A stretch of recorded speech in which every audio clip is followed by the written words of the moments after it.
Hello, everyone. Philip Lee, returning with another episode of Civil War Chat.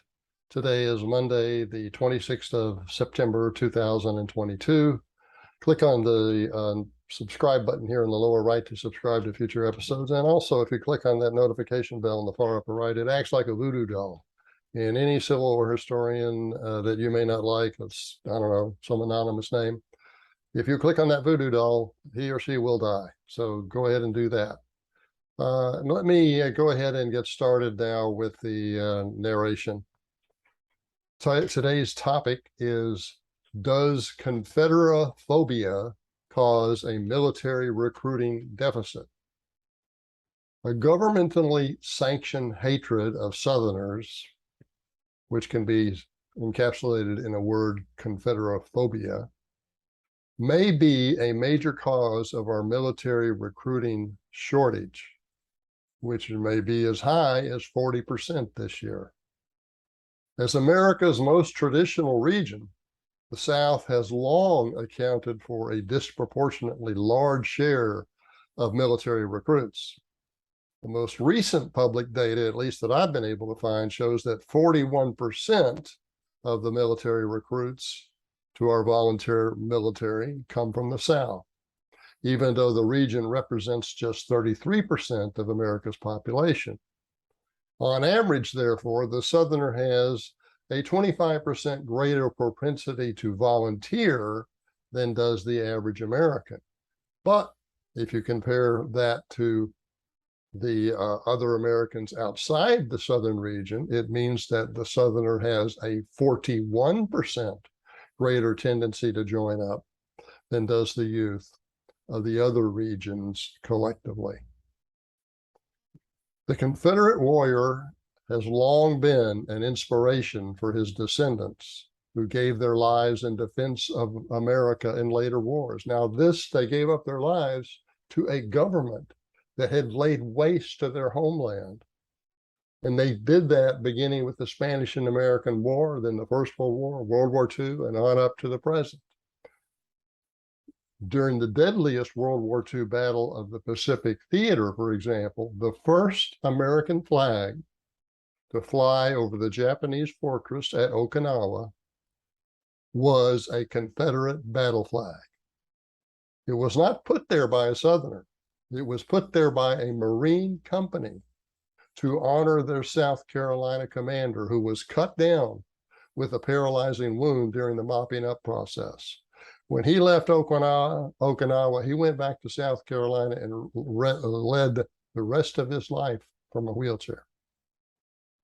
Similarly, some of the tanks that freed prisoners from the German concentration camps also flew the Confederate battle flag. After decades of hostility from academia, politicians and the media joined the attack on Southern traditions after a lone gunman, a sociopath, killed 9 worshipers at a black church in Charleston, South Carolina, 7 years ago.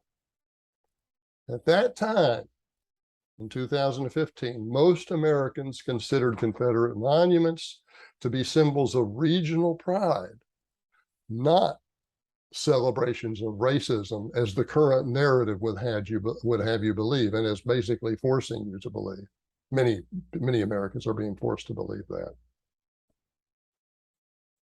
A 2017 survey of subscribers to the Hallowed Ground magazine of the American Battlefield Trust, which is an organization dedicated to preserving America's battlefields from all wars in this continent. Anyway, that survey of 2017 revealed that 97% wanted Confederate statues to remain on national battlefield parks, and 85% wanted them to remain at all other locations. Over 90% of the survey respondents endorsed a statement that Robert E. Lee is, quote, worthy of respect today, close quote, whereas only 9%, less than 10%, endorsed a statement that Lee is unworthy, quote, of respect in society today, close quote. Significantly, 2/3 of the respondents in that survey were descended from Union soldiers, not Confederate soldiers. Only 22% of the people that participated in that survey were from the former Confederate states. When then Governor Nikki Haley removed the Confederate battle flag from the Capitol grounds at Columbia, South Carolina, after the Dillon Roof shootings, she opened the floodgates for a wave of attacks on traditional values, not merely Confederate iconography. Only 7 years later, the political left is reframing history with silly notions, such as tying the America's founding to 1619 instead of 1776, because the first black slaves arrived in Virginia in 1619. Now, as I understand it, actually the first slave owner in Virginia was himself a black man. You can check that out on your own. Similarly, founders such as George Washington, Thomas Jefferson, and James Madison are increasingly condemned because they were slaveholders, as if the people today would have been anti-slavery back then, particularly if they had lived in Virginia themselves.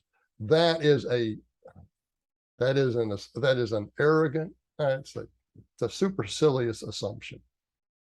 It is an assumption that advertises the greatest deadly sin of pride in oneself. So-called progressive notions such as diversity, equity, and inclusion demand equality of outcomes collectively, as opposed to equality of opportunity individually. Critical race theory and its so-called anti-racist remedies demand a new form of racism that is anti-white this time, undeniably anti-white.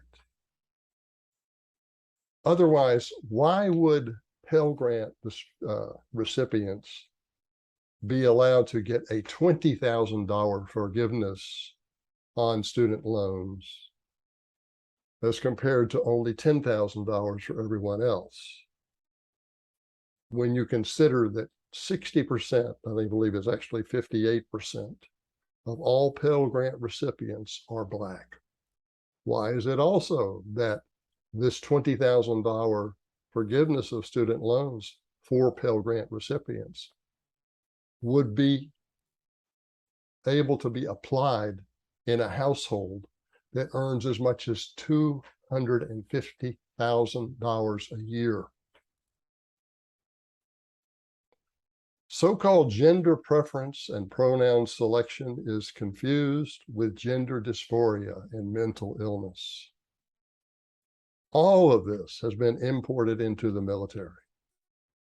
Finally, Congress authorized a commission to remove or sanitize from the military Confederate memorials, including Army base names and even street names. Long-standing symbols at West Point are slated to be among the casualties. If there remains any doubt that such hostility is reducing interest in such hostility towards traditions, let's put it that way, is reducing interest in the military academies, consider that the number of white freshmen, known as rats, at the Virginia Military Institute dropped by about 30% this year. While VMI has tried to attribute the drop to a bunch of factors, it may be noted that the Citadel, the Military Academy of South Carolina, had no such drop.